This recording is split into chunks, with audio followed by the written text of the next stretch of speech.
भारत को दुनिया की फार्मेसी कहा जाता है। महाराष्ट्र में कायम सीरम इंस्टीट्यूट ऑफ इंडिया मिकदार के एतबार से दुनिया में सबसे ज़्यादा वैक्सीन तैयार कर रहा है, लेकिन भारत में कोविड वैक्सीन की शदीद कमी है। जनूबी अफ्रीका भी इसी मसले का शिकार है। आलमी बरादरी और अपनी पार्टी की जानिब से दबाव के बाद अमरीकी सदर जो बाइडन ने कोविड-19 की वैक्सीन को पैटेंट से मुस्तस्ना करने के लिए हिमायत का इजहार किया है, जिससे ये इम्कान पैदा हुआ है कि कोविड वैक्सीन का कंट्रोल सिर्फ चंद कंपनियों या मुल्कों के हाथ में अब शायद ना रहे।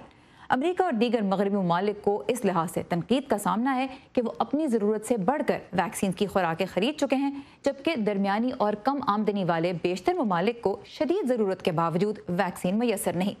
भारत और जनूबी अफ्रीका उन 60 मुल्कों में से हैं जो पिछले 6 माह से वर्ल्ड ट्रेड ऑर्गेनाइजेशन के प्लेटफॉर्म से कोशिश कर रहे हैं कि वैक्सीन पर पैटेंट ख़त्म किए जाएं ताकि मुख्तलिफ मुल्क इसे खुद बना सकें और अपनी ज़रूरत पूरी कर सकें।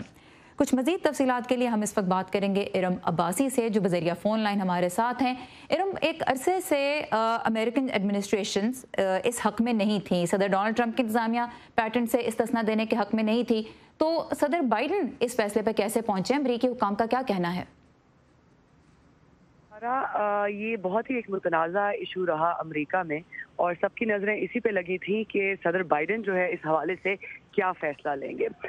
माजी में आपको इसकी मिसाल नहीं मिलती है जहां पर पेटेंट राइट्स जो हैं फार्मास्यूटिकल कंपनीज जो अद्वियात बनाती हैं, उन कंपनीज की ये राइट्स इसीलिए उनको दिए गए हैं ताकि इनोवेशन लाई जा सके, जिसका ये मतलब है कि कोई और जो है उनकी इनोवेशन को कॉपी ना कर सके और अगर करे तो फाइनेंशियल बेनिफिट यानी माली मफाद जो है वो उन कंपनीज को मिले। ये वेवर देना, इसमें छूट देना या इसको वक्ती तौर पर ख़त्म करने के लिए, जैसे कि आपने भी बताया कि प्रेसिडेंट बाइडन पे अपनी जमात से भी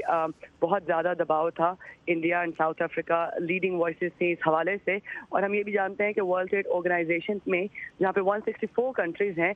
100 के करीब मुल्कों ने इस तजवीज़ पे दस्तखत भी कर दिए थे कि ये छूट दी जाए ताकि उन मुल्कों में जहाँ पर वैक्सीन की फरहमी मुमकिन नहीं या वो बहुत वहाँ पर अवेलेबल नहीं है, वहाँ पर उनको ये राइट दिया जाए कि वो जो है खुद अपनी वैक्सीन की पैदावार बना सकें। और इस हवाले से रिपब्लिकन इसकी हिमायत में नहीं थे और डिपार्टमेंट ऑफ ट्रेजरी को भी लेटर लिखा गया पिछले दिनों में, जिसमें ये कहा गया कि कुछ सेनेटर्स जो हैं वो नहीं चाहते कि प्रेसिडेंट बाइडन ये कदम उठाएं, लेकिन प्रेसिडेंट बाइडन ने ये ऐलान किया कि वो ये वेवर देंगे। ये बताइए कि अब क्या दुनिया के मुख्तलिफ ममालिक ये तवक्को कर सकते हैं कि जल्द वो कोविड की वैक्सीन खुद बना सकेंगे?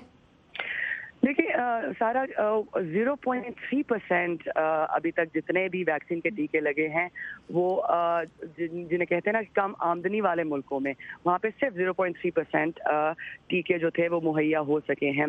अब ये बात ये है कि आपने प्रेसिडेंट बाइडन ने इन प्रिंसिपल एग्री कर लिया है, लेकिन WTO ने खुद ही ये कहा है कि अब मुज़ाकरात शुरू होंगे। ऐसा नहीं है कि चंद दिनों में अब बाकी मुल्क ये बनाना शुरू कर देंगे। अगले महीने इस हवाले से मज़ीद बातचीत की जाएगी WTO के प्लेटफॉर्म से और फिर तय किया जाएगा कि किस तरह से इस प्रोसेस को आगे बढ़ाया जाए, क्योंकि वैक्सीन की पैदावार में और उसके बनाने में और बहुत सारे इंग्रेडिएंट्स हैं जिनके अपने पेटेंट राइट्स हैं। उस हवाले से मुज़ाकरात होंगे, उस हवाले से लाहे अमल तय किया जाएगा, तब जाकर कहीं ये मुमकिन हो पाएगा कि ये नॉलेज जो है फार्मास्यूटिकल कंपनीज बाकी मुल्कों के साथ शेयर करें कि वैक्सीन कैसे बनाई जा सकती है और उसकी पैदावार को वो कैसे जो है अपने मुल्कों में हाई स्टैंडर्ड्स के साथ पैदा कर सकते हैं। तो अब ये चंद दिनों की बात नहीं है, अब इसमें काफ़ी वक्त लग सकता है और जैसे हमने कहा कि इनोवेशन यानी जो इजादात हैं उनके ज़रिए फ़ायदा उठाने का जो मामला है उसी की वजह से एतराज़ भी किया जा रहा है और दवा साज कंपनियाँ भी इस पर एतराज़ कर रही हैं और अब तक जर्मनी ने खास तौर पे इस पर एतराज़ किया, फ्रांस और UK ने फिर भी इसकी हिमायत की। इरम अब्बासी हमारे साथ थी। Thank you Iram for the details.